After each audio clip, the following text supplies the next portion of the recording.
Good morning. It's Lisa Patterson with Daniel Ravenel Sotheby's International Realty in beautiful historic Charleston, South Carolina, where it is very hot today. And I have Kara from United Community Bank. Hey, Kara, how are you today? Good, Lisa. Thank you for having me. You're welcome. And Jennifer from Kase Law. Thanks, Jennifer. Yeah, thank you, Lisa. So let me tell you, I always team myself with people that can really help my clients out. And I team with Jennifer as a closing attorney and Kara as a lender all the time. I am so grateful for you ladies because you take such good care of my clients, and I can pick up the phone at any time and call you guys with questions about lending and about closings. And I just really appreciate it. So thanks for that.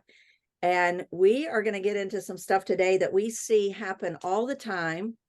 And I think really the general public does not realize what they're getting into sometime with this. And I really think some realtors don't know what they're getting their clients into by doing this. And I just had this happen when I presented an offer recently from the other end. And so I just spoke with both of you about it, and we wanted to talk about it and make sure the general public is protected and knows what's going on.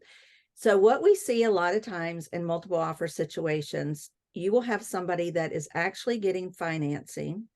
And when they submit their offer, they will have checked either both or one or the other, that it's not contingent upon an appraisal or it's not contingent upon financing contingency.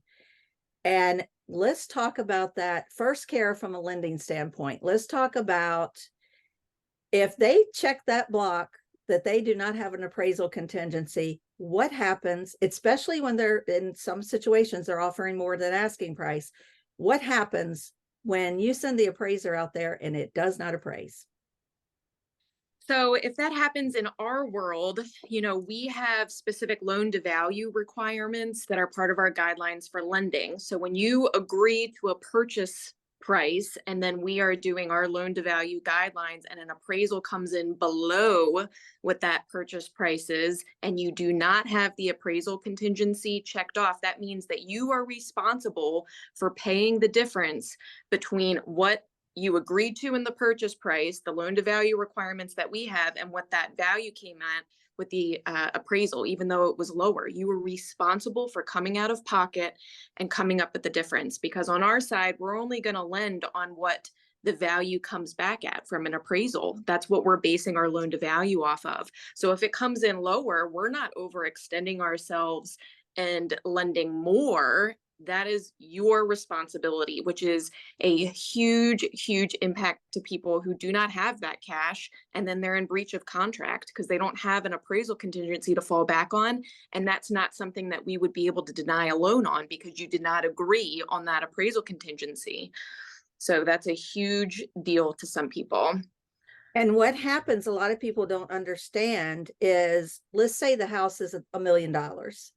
I mean, that appraisal needs to come in at $1 million. Yep, They it don't needs to. Yeah. Yep. A lot of people think that it needs to come in at the difference between what they put down and what they're borrowing, Yep. but no. Nope. And how many people have you seen this happen to that, like, oh my gosh, I did not know by checking that non-appraisal contingency that this was going to happen? This happens quite a lot. And I think, especially in multiple offer situations, I think that buyers, especially first time home buyers or maybe newer agents, aren't aware of the impact of what happens when you do not check that box and the protection of having that you are essentially waiving.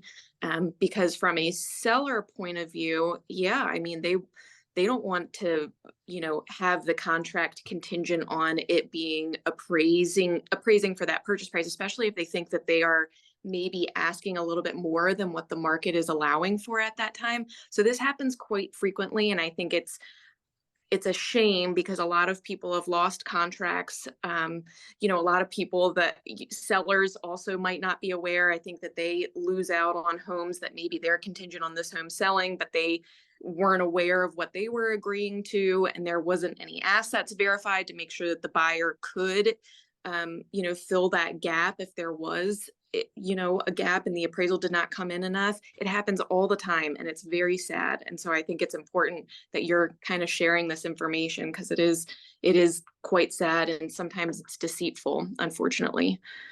Now, Jennifer, from a contract standpoint, because what happens, that appraisal is not ordered till later. So 9 times out of 10, your due diligence period has run out. You're down closer to closing, from the contract standpoint, and that box is not checked. That is huge. You're in breach of contract. And what happens? Yeah, you lose your earnest money. There's no contingency. I mean, so a good way to look at it, if you're a buyer or you're an agent representing a buyer, you want to mark the contract, you want to write the contract with as many contingencies as possible for the buyer. You want as many ways out of the contract as possible for the buyer in case something comes up. Due diligence being a big one, financing contingency being a big one, appraisal contingency being a big one. Those are the 3 biggest contingencies. So if you're writing a contract without a financing contingency, without an appraisal contingency, that means that is not a way out for you, period. It's black and white. You're not getting out on financing or appraisal. And as Kara said, that does happen a lot, unfortunately, and it is a little deceitful because I see on more regularly than I should, I see contracts come in that are marked cash, no financing, no appraisal. And we set it up as a cash file, which has a lot of different things than a loan. Everything's cash. Everyone's communicated to me that it's cash. And then 5 days later, I get a title request from a lender asking for saying that now we have a loan on the property. Well, that's well and good. But as Kara said, there's nothing in the contract that's protecting this buyer. So if Kara goes out and does the appraisal, as you mentioned, Lisa, weeks down the road, Yep. and it comes back and it doesn't appraise, well, Kara's looking at her borrower saying, all right, well, where's the money? And the seller's looking at the borrower saying, okay, well, where's the money? And honestly, I am really surprised at how many buyers at that point say, well, what do you mean? I can get out under the contract. I have a loan. Meaning, I think a lot of buyers are confused. They think if they get a loan, there's some kind of automatic financing contingency. That is not. I mean, contracts are interpreted within the 4 corners of the document. And if that financing contingency is not marked, there is no financing contingency, regardless of whether you have financing. Exactly. And the same thing with the appraisal. If it's marked no appraisal, then regardless of whether an appraisal is obtained or not, you don't have that, or whether it comes in high or low, you don't have that protection. So as an agent, you need to really explain to your client what the ramifications of that is, because I do know, and Lisa, you see it, that this is a crazy market right now. Inventory is still low. You will have multiple offer situations. So you kind of have competing forces because you want to protect your buyer, but you also want to submit a strong offer. So it is tough. It is tough. But I would be real. I think there are other ways to submit a strong offer than completely omitting the financing contingency. And I also think that an agent should really have a conversation with their buyer, because this doesn't happen, and say, listen, are you planning to get a loan to purchase this property? And that conversation needs to happen before the contract is executed, in my opinion, which I don't know that that's always done. No, and what I see, and I know that agents do this, and this is why I tell people all the time, whether they pick me to represent them as a buyer or not, please, please, please make sure you're choosing someone that is going to be looking out for your best interests, because I see it a lot. When I have listings and contracts come in, Jennifer, you and I talk about it because most of the time you see those contracts because you're the closing attorney for my client. And a lot of agents think, well, we'll submit an offer as cash. They're knowing that their buyer is going to get a loan, and we'll get it under contract, and then we'll switch over to getting a mortgage. And it's just deceitful to the seller. If you are submitting an offer, you need to be submitting the offer that is what your client is going to be doing. And you're taking away any protection of your buyer. Yeah. I mean, you're stripping that away, because once you're past that point, let me tell you, you know this, sellers do not take kindly on that tactic, because agents do it. You're right, and Yeah. sellers don't like it. No. And And the they sellers don't are have going to to hold their agree to feet to change the it. fire. They're going to hold their feet to the fire. That's right.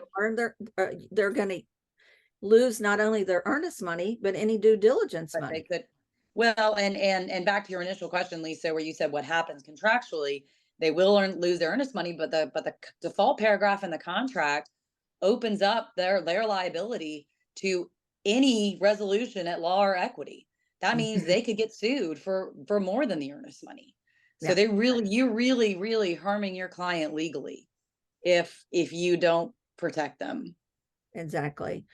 So we've covered, all the things that can happen. And as Jennifer said, it is still a very competitive market. What made us talk about this, I just submitted an offer protecting my client. She was a cash buyer, and they elected to go with a contract, not as much money, with a mortgage that said no appraisal contingency. And I spoke with the agent in depth. I'm like, do you understand this is probably going to fall apart, because they offered over asking price and it may not appraise. And they just kept saying, well, there's no appraisal contingency.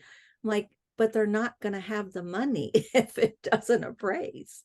Well, and that's a note for sellers and listing agents, is if you get a contract that has a financing contingency but no appraisal contingency, the thought probably of the buyer's agent is, well, let's make a strong offer. Let's remove the appraisal contingency, but we'll keep the financing contingency so you have that protection. Well, there's really no difference. If you have a loan, the lender is going to require an appraisal, and any smart agent would know that.